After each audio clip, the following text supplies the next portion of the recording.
जब हर कोई अपनी बात जोर से कहता है तो सच की आवाज खो जाती है।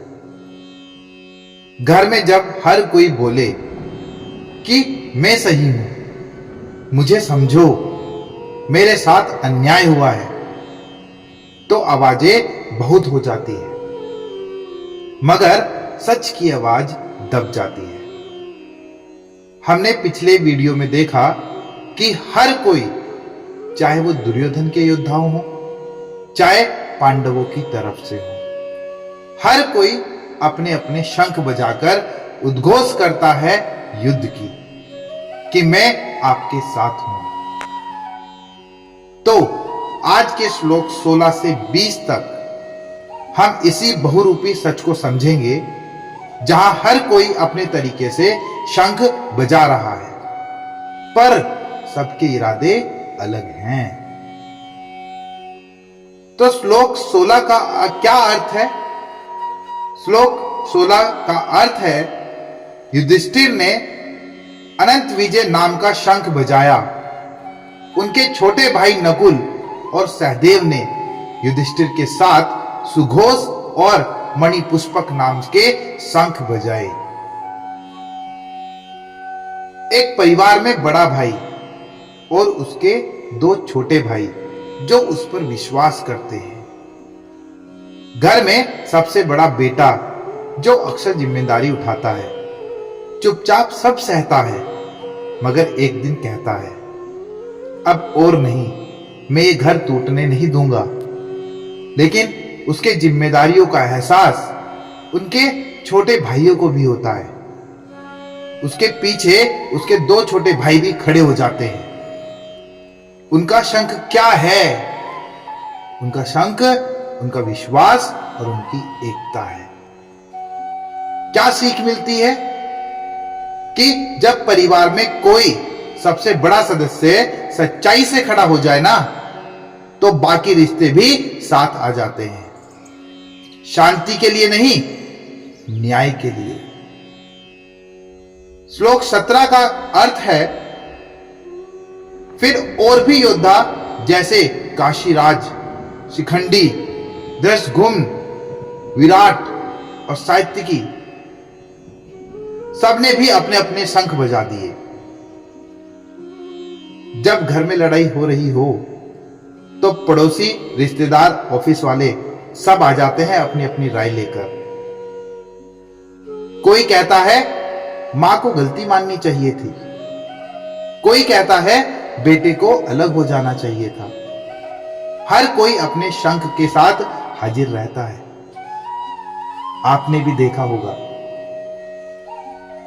लेकिन क्या सीख मिलती है इससे?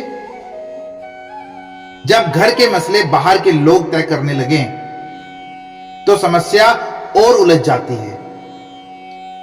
गीता सिखाती है, अपनी लड़ाई अपने विवेक से लड़ो, भीड़ से नहीं। श्लोक नंबर 18 का अर्थ है कि द्रुपद, द्रौपदी के पुत्र और अभिमन्यु सबने अपने अपने शंख अलग अलग बजा दिए। जब एक लड़की के ससुराल में समस्या हो जाती है तो उसका मायका, उसके भाई, उसके पिता बोलने लगते हैं, हमारी बेटी को क्यों झेला, अब वो तुम्हारे घर नहीं जाएगी।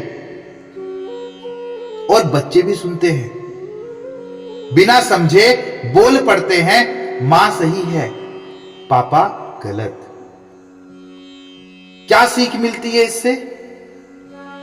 कि जब हर रिश्ता अपनी ही व्याख्या दे, हर रिश्ता जब खुद को समझाए, तो रिश्ते नहीं, विवाद बचते हैं। गीता कहती है, शोर नहीं, सार सुनो। श्लोक नंबर 19 कहता है, क्या अर्थ है श्लोक 19 का? कि उन सब शंखों की आवाज इतनी तेज थी कि दुर्योधन की सेना के दिल हिल गए, दिल दहल गए। जब सच्चाई ऊंची बोलने लगे, कभी किसी घर में एक लंबे समय तक अन्याय हुआ हो और अचानक जब कोई खड़ा हो जाए तो जो गलत करते रहे हो ना, उनके दिल बैठ जाते हैं। जब सबके सामने झूठ आ जाएगा, अब सच्चाई चुप नहीं रहेगी। क्या सीख मिलती है इससे? जब सच बिना डर के बोले तो झूठ की नींव हिलती है। गीता यही सिखाती है। एक सच्चे शंख की गूंज सैकड़ों झूठ पर भारी होती है। श्लोक 20 का अर्थ है, जब अर्जुन ने कौरवों को युद्ध के लिए तैयार देखा तो वो अपने धनुष को उठाकर श्री कृष्ण से बोले, जब पति देखता है कि घर में मां बाप, भाई बहन सब उलझे हुए हैं और कुछ भी कहो टूट सकता है सब कुछ, वो सोचता है, क्या मुझे ये लड़ाई सच में लड़नी है? क्या परिवार के खिलाफ खड़ा होना सही है? तो क्या सीख मिलती है इससे? जहां प्यार और धर्म के बीच चुनाव करना पड़े, वहीं से गीता की शुरुआत होती है। अर्जुन की तरह हम सब के जीवन में एक पल ऐसा आता है जब हम कृष्णा से पूछते हैं कि मैं क्या करूं।